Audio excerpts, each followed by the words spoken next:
The St. Louis Blues have multiple hidden gems, of course, with Justin Carbonneau dominating the queue, but we have two more names stealing the show with one winning defenseman of the month and a goaltender named to the World Juniors. The future looks bright for the St. Louis Blues, and we're going to break down everything you need to know on these prospects. But Darius, before we get into that, I just want to give you a huge shout out. Sincerely, thank you so much. We're trying to reach our goal of 5,000 subscribers. So if you guys want to stay up to date on not only the St. Louis Blues current record, but also the prospects around their system, make sure to go down and hit that free subscribe button. It means the world. But with that, let's just dive straight into it and listen. The St. Louis Blues have a lot of prospects. We're going to get into three in particular during this video, but I do want to touch on first that Sweden did name the World Junior lineup going into this Christmas, and the St. Louis Blues get their goaltender in Härenstam, sorry if I'm saying that wrong, named to the team, and he has a very good chance to steal the starting role. Now, looking at the stats, we can see a 9-13, not the best record, 6-11, but overall, we are seeing this guy, a 6th round pick, really start to get some love around the league. And Darius, what is your thoughts about him being potentially the starting goaltender this Christmas?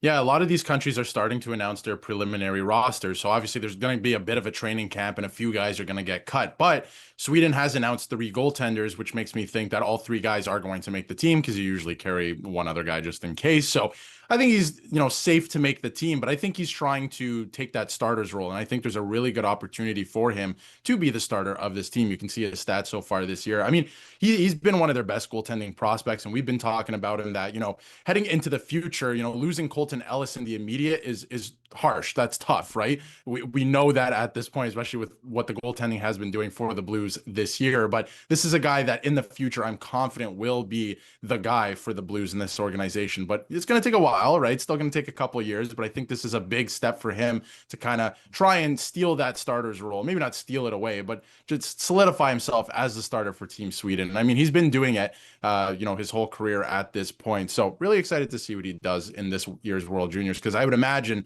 he is going to be playing a lot of minutes. And I mean, the big thing is, too, we've already seen him play at big stages of his career at a young age. I mean, looking back at it, he did make the gold medal game after a huge performance. They did go on to win silver, but the big thing is we're seeing this guy grow and going straight into even more awards. We know this guy won a silver, but we have another player that did recently win an award, and that is, of course, Adam Jiricek coming home with Defenseman of the Month for November after scoring 5 goals and 11 assists. Now, we can look at the highlights too. Of course, Justin Carbonneau, we're going to touch on very soon. But Adam Jiricek is having a very good bounce back season in the OHL, Darius. We're seeing him an offensive dynamo for this team. What is your thoughts on what we're seeing Adam Jiricek with his 28 points in 24 games? Well, he didn't necessarily have a bad year last year, but he was, dealing with some injury stuff and always coming over to North America. It's a different game, right? It's more physical. We know that the OHL, especially last year, there was so much talent. The league has changed this year a lot. It's a younger league. A lot of the older players have left for the NCAA because you can do that now, whereas you couldn't do that before. So it is a younger league. So he has the opportunity to take advantage of that. There's still a lot of skill left in the league and a lot of really good players, of course, and draft eligible players, as well as players that have been drafted already playing for their club still. But the other thing that is impressive is obviously, his offensive output. He's over a point per game player this year. But Brantford's one of the best teams in the entire, not just league, in the entire country at this point in the CHL. And I'm thinking that they're poised to go on a deep run and possibly make the Memorial Cup and try to win a Memorial Cup this year. They have guys like Ben Danford in the Toronto Maple Leaf system that they just traded for. They made a huge trade with Oshawa, actually getting a couple pieces. So they look really good. They've traded for a bunch of guys that are drafted by NHL clubs already. They have a stacked lineup. They're going for it in a league that doesn't really have, like I just mentioned, that much skill. There's still a lot of skill, like I mentioned, but not as much, and it is a younger league, so they're really going for it. So he's going to try and win a championship as well, and that is something that you can't teach, playing in those high-pressure situations. So I'm excited to see what he does with that as well. But all of that to say, in the regular season, he is dominating the league right now. He looks fantastic, and I feel like his skill set, sometimes it doesn't always translate to the NHL level, so I do want to see what that looks like when he turns pro.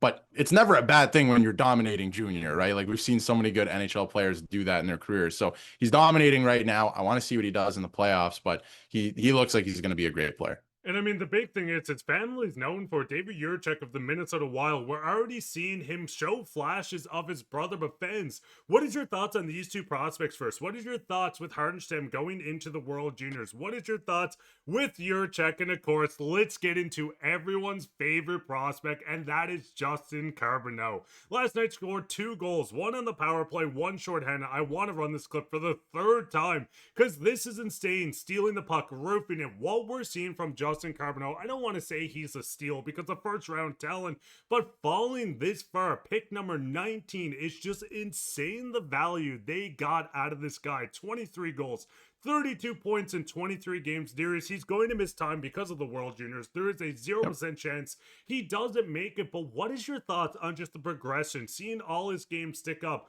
where we're seeing the power play time, we're seeing the shorthanded time, we're seeing him dominate? What is your thoughts on this player?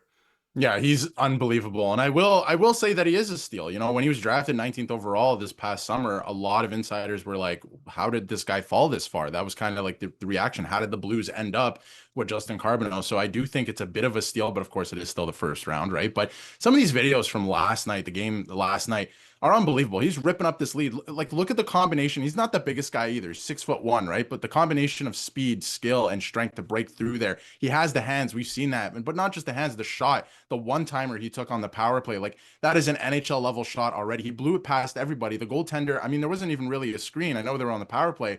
The goalie had no chance. He had absolutely no chance. So he's been unbelievable. And I was talking to somebody recently too about his chances of making the World Junior team, right? And like that he's probably going to miss time. That was kind of how I framed it. I was like, he's probably going to miss some time here because he's going to be playing for Team Canada in the World Juniors, right? And the person responded, the response was basically like, he better be on that team. He absolutely should be on that team and should be missing time. So he's going to miss some time. So maybe his point totals don't look as impressive at the end of the year, but in terms of, you know, versus his games played, they will look very impressive at the end of the year. I mean, total points, all of those stuff, and goals scored. He's ripping up the league right now for missing some time as well at the start of the year. He's been unbelievable. He's way too good for this league, but we know the rules. He had to go back, and obviously there was some chatter about him going to school, but he ultimately, decided to go back to the queue. He's going to play for Team Canada. I would imagine if they left him off the roster, that would be unbelievable. He might be one of the best pure goal scorers, that would be on that roster this year. So we'll see what happens with that, but I'm running out of words to describe him because he's just too good for that league, at least offensively. And I mean, Fens, what is your thoughts on Carbonneau? Is he a guarantee to make this roster next year? We see right now in the queue, he's leading the entire queue in goals, and he has less games played than everyone below because you know what? He was in this preseason camp with the Blues. Yeah. But the big thing is, we know this team sucks right now, and I'm not going to touch on this too much, but we know they have a very good chance to land a top 5 pick. Fans, down in the comments, let us know, who do you want them to draft? Is it Gavin McKenna? Is it Stenberg, Otto's younger brother? Let us know all your thoughts down in the comments. And speaking of comments, let's go straight into comments today. At this point, I'm ready for next year's draft and the #1 pick next year. If this Blues team can land the #1 pick, that just accelerates exactly what they want to do of getting younger. But let us know your thoughts down in the comments. We love reading through it. But I've been your host, Mark, and with my co-host, Darius. If you made it this far, make sure to hit that subscribe button. But we'll be back with another episode, and take care, Blues fans.